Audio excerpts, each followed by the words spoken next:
KUGAN, CASSIUS, iFILM, London, Blackpool, Winter Gardens. Assess the show for me, Mr. Hearn. We do a normal rating out of 10, don't we? Go on. Well, I gave Wembley a 7, so I'll give that one an 8. Oh. I thought it was quite interesting, the different levels. I thought the CARDLE against Maxi Hughes fight was really good fight. Credit to both of them. CARDLE I thought was superb. Lee Selby, what can you say about Lee Selby? Unbelievable. And I thought the Brian Rose fight was interesting because it was close, you know, and it was a step up for Brian and a great stoppage in the end. I thought he gave Alcine a little bit too much respect at times. There was a lot of pressure on him, you know, going to that next level. But I think he let Alcine sort of old man him a little bit at times, but you know, got the job done and onwards and upwards. Going into the 12th round, were you just settling for a points win for Brian? I thought he was close. I thought I had Brian like 2 rounds up going into the last, but I thought it was quite close. So it was good to get a stoppage, but always much more of a statement to win by stoppage. So you know, I was pleased that he got that done. I see your physical and mental excitement of Lee Selby's victory today. Very impressive. Was there an argument that Corey could have been pulled out before the problem was McConnell had such a good chin that he wasn't physically shaken by the shots. Do you know what I mean? It was only after a while they accumulated that he was. Well, listen, McConnell is Commonwealth title class and he's a credible opponent, but Selby's well beyond that, and you saw that tonight. You know what I mean? But I'm just so excited about him. I think he's finally someone that Britain can get excited about. Someone. I mean, we all hype fighters, and we all talk about he can do this, and we have got a lot of great fighters, but how many fighters in Britain have we got that can go on and dominate at world level? And I think Lee Selby is one of those, you know, and I think I'm honoured to have him in the team, and I think he's the kind of fighter that you can grow all over the country. You can box him in Manchester, Liverpool, London, and in time, and we spread the word enough, they're all going to come. And that's when you know you've got a superstar, because that's what you do with Eubank, you know, with Naz. You know, when you box Naz in London, people from Sheffield didn't come, people from Britain come, and London. When you box Eubank in Newcastle, they didn't come from Brighton and Hove Albion, they come from Newcastle, they come from Manchester, you know, so, and Selby's the same. It's going to take a lot of work, but underneath that shy exterior, what people don't see is also a personality and a character. I think you've seen a little bit over the last few days, you know, he's just got it, you know, he's just, there's something about Lee Selby that tells me he's going to be a pure winner. Another first round KO for Callum Smith, looking quite a good puncher in that division there. Well, we chose that guy because he was supposed to be durable. We went 6 rounds with Eubank Jr., 6 rounds with Cello Renda, who's a big puncher, and Mendy, and a few others as well. And Callum just dispatched him again. That's 3 first round stoppages in the last 3 fights. So he's ready now. I mean, I'd be tempted to put him in with someone like Wayne Reed, who Rocky Fielding just beat. You know, he's only had 5 fights, but he's looking like a real talent, and it's exciting times. You know, we're just going through a little bit of a building phase at the moment with a lot of fighters. Selby included. You know, CARDLE now has taken that next step. He's Central Area champion. We'll move him on to English title level later in the year as well. But you know, we've got a real nice, steady flow of brilliant young fighters, and in 12 months' time, I mean, our team is so strong at the moment, but in 12 months' time, with the new guys we're going to be adding as well, the Matchroom stable is just going to be, I think, the best in the world. Really exciting times of British boxing.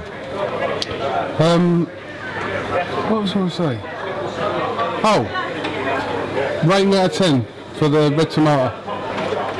Has there people seen it? No.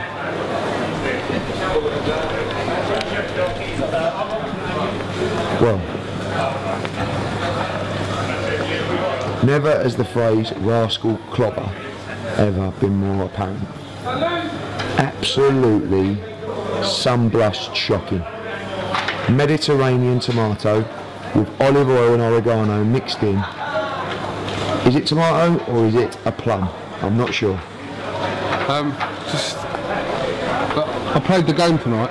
No, fair play. I'll take mine up to you. So just rate me out of 10 for effort. A 10 for effort. I didn't want to wear this 10 today. 10 for effort, 4 for Do you think I genuinely wanted to wear this today? I wore it because I'll rate you. What's happened to your voice? I was shouting for CARDLE. Yeah? CARDLE? How can we not talk about CARDLE and Max? We did, I spoke about it already. I didn't ask you about it. So CARDLE was really good. You know, that's what you build him up for 10 fights. For when he steps up that level like that, he's ready and he's convincing. He hurt his hand in the 6th round, he got cut in the 7th, but even though, I thought he was very good. He's going to be a very good fighter. And he's looked a little bit stale in his last few fights. That was what was so nice about it. And fair play to Maxie Hughes and Dave Coldwell, they didn't have to take that fight. But it just shows you losing is never the end of the world. In life, in sport, sometimes it's good to lose. I know that in sport it's not always good to lose, obviously, but you always learn. And in life and business especially, I feel it's always good to lose. It keeps you humble and it keeps you learning, and you know, you're just not going to have your own way all the time. Can you give the viewers at iFILM London a little clue to who the signing is on Tuesday? Obviously not Saturday, you won't do that, but just give us a little clue. He's got 2 arms and 2 legs, and I think he will be great news for British boxing, because I think he'll bring a new audience to the sport.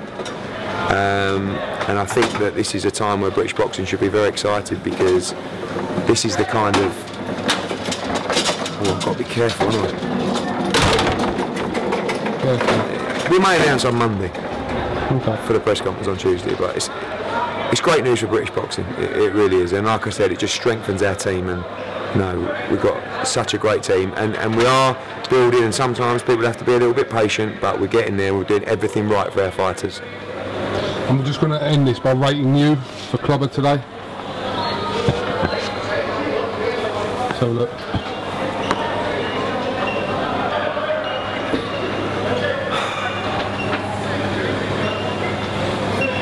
8.5. Oh, cheers, mate. Appreciate that. 8.5. Quite happy with that. I had to say that. You, I ironed me jacket as well. It's a little bit of cheeky linen, to be fair, and I actually ironed it in the room. I didn't have a clue what I was doing, but I gave it a good go. I was pleased with the results. Also, can you just tell the camera that you didn't pay for me to go to America? No, I didn't pay for you to go to America. I gave you a lift from New York to Atlantic City. Yeah, no, I know. But and back to New York again. Yes, that's true.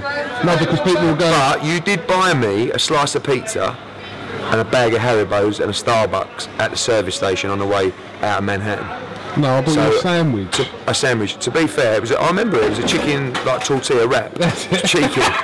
But also, that cab from New York to Atlantic City was $300, yeah. And I think your sandwich was about $6. So I think all in all, you made a valid contribution. I mean.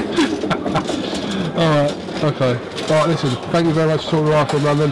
Thanks for paying for my hotel. Thanks for 2 nights. It's going to be 1. Now you can go 2 nights. Alright, I'm thanking you. Thanks for the lift home tomorrow. I'm coming home with you, aren't I? Yeah. Not to your home. No. Which promoter looks after you better than any other? This is KUGAN, CASSIUS. Thank you very much. Cheers.